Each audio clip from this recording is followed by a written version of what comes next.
Doutores, para começar, é claro que a gente não tem como fugir dessa pergunta. O que é ansiedade?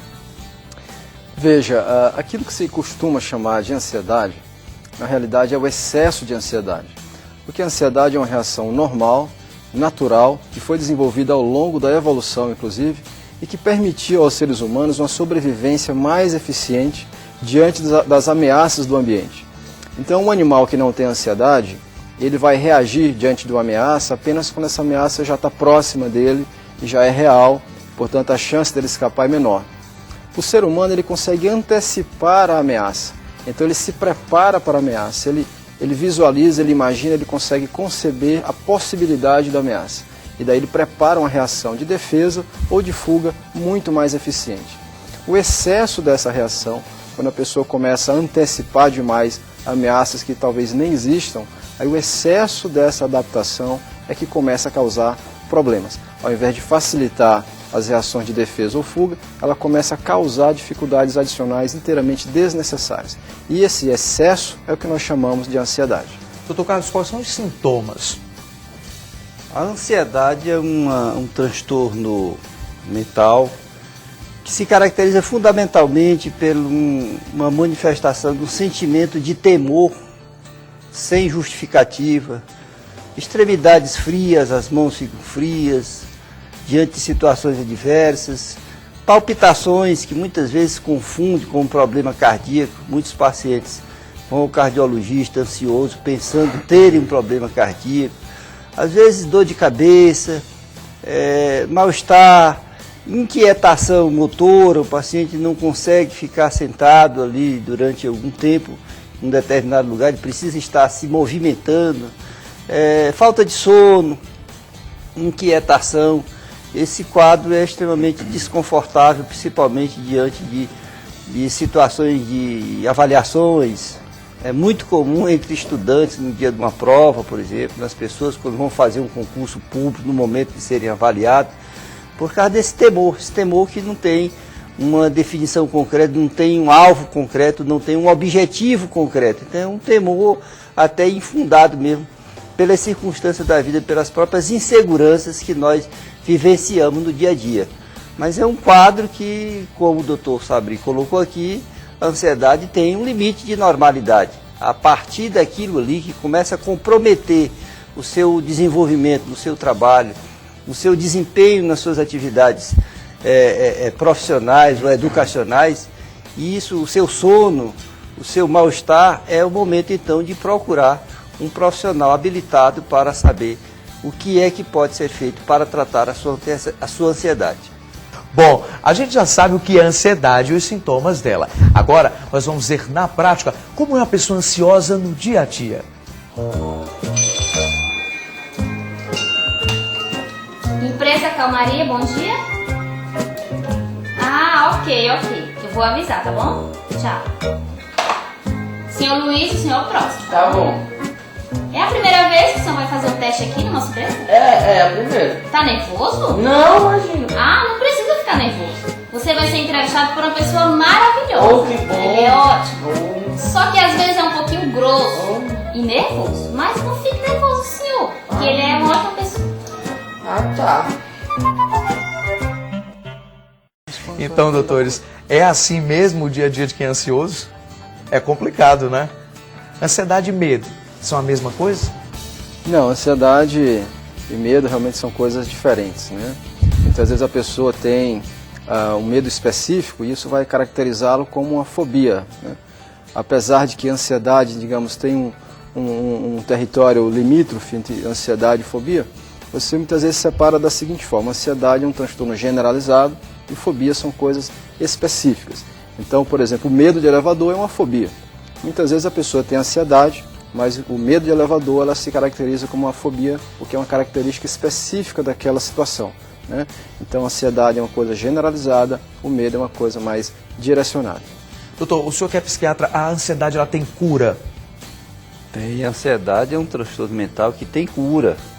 Basicamente se trata a ansiedade, geralmente tem transtorno de ansiedade que se trata apenas com psicoterapias, tratamento psicológico, que pode ser uma psicoterapia mais breve, uma psicoterapia mais demorada, dependendo do tipo do transtorno de ansiedade. Na realidade, existem 5 tipos diferentes de transtorno de ansiedade. Inclusive o fóbico, que é esse aí que o Dr. Marcos acabou de falar, que o indivíduo tem medo específico de qualquer coisa, altura, lugar fechado, animais, barata. É um escândalo, se ele vê uma barata, sai correndo, subindo tudo. A gente, isso é comum, Então né? Em casa a gente vê muitas. desproporcional, mas dos tipos de ansiedade que existem, dos 5 tipos, o mais complexo de ser tratado é a ansiedade do TOC, do transtorno obsessivo compulsivo. Há situações, inclusive, que desafiam todos os tipos de tratamento. Mas, de um modo geral, a ansiedade essa que nós abordamos aqui, a generalizada, a fobia, o pânico, são transtornos mais fáceis de ser tratados, principalmente com psicoterapia ou associada a medicamentos ansiolíticos, que existem hoje, é um dos produtos mais usados, medicamentos mais utilizados na clínica médica geral, não é só pela psiquiatria. Por sinal, quem mais usa tranquilizante não são os psiquiatras, porque a clínica médica está cheia de pacientes com ansiedade. Tomate, inclusive, tem pessoas que, quando vão realizar alguma coisa, ou um exame, elas não param de comer, né? Passam a noite inteira comendo. Isso também é ansiedade? Isso é uma manifestação da ansiedade. A pessoa que tem esse comportamento é a forma que ela encontrou de manifestar e de acabar, de certa forma, aliviando a ansiedade. Só que como isso não trata o problema, isso, na verdade, mantém o problema, né? Então ela tem um alívio temporário e acaba mantendo aquele padrão e acaba tendo as consequências desagradáveis. Primeiro é manter o problema e segundo é obesidade, etc. Tá certo? Então, se a pessoa tem esse comportamento, ela deve entender que tem algo que precisa de tratamento e deve procurar um tratamento adequado. Ela não tem ansiedade de comer, ela tem ansiedade. A ingesta alimentar é uma forma que ela encontrou de manifestar e de ter um alívio temporário da ansiedade, mas que acaba agravando o problema. E aí provoca outro problema para o organismo, Outro né? problema, ansiedade, diabetes, insônia, enfim, uma série de coisas. Ok, então. Bom, nós já descobrimos o que é ansiedade e os sintomas da doença. Agora nós vamos ver como é a vida de pessoas ansiosas e a opinião de especialistas no assunto. Nossa equipe foi acompanhar o grupo que está participando do concurso Talentos da TV. Primeiro, as candidatas foram levadas para a sala de espera. Antes de fazer o teste de vídeo, as garotas conheceram os departamentos da TV Cidade Verde. A maioria não conseguiu disfarçar a ansiedade. Para algumas, deixar as mãos paradas ou evitar puxar o cabelo são tarefas quase impossíveis. Gisele vai ser a primeira a fazer o teste. Visivelmente ansiosa, ela vai ter que se concentrar para conseguir um bom resultado. Dá medo? Muito medo. Sentir aquela dorzinha na barriga? Não, só um pouquinho de gelada. Eu estou muito gelada. Para este psicólogo, a ansiedade, quando não é tratada, pode trazer sérios prejuízos para a vida profissional e pessoal. Segundo Eduardo Moita, se o nervosismo ou a falta de controle acontecer diariamente ou muitas vezes durante a semana, é hora de procurar ajuda médica. A ansiedade é uma coisa que faz parte da vida do ser humano. Ela se torna ruim quando a gente não tem um controle dela. Aí é complicado, a gente tem que passar a entender quando ela domina o nosso estilo de vida, quando a gente deixa de fazer alguma coisa por conta da ansiedade.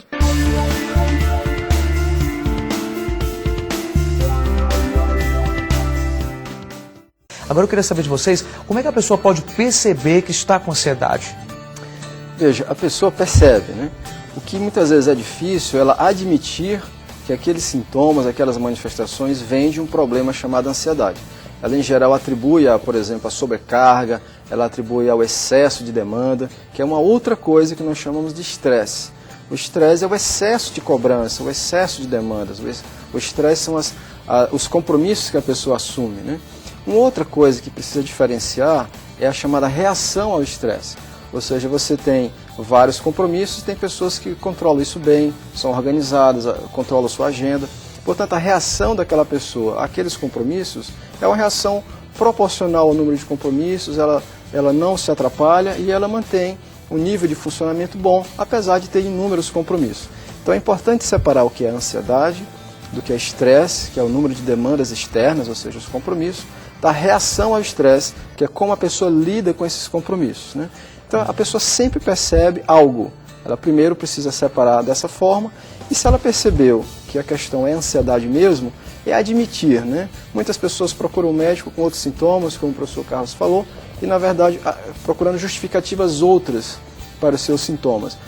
Se tem, separa de ansiedade, de estresse, de reação ao estresse. Mas se é ansiedade, admitam, procure tratamento, procure ajuda, porque hoje o tratamento resulta numa qualidade de vida realmente muito boa.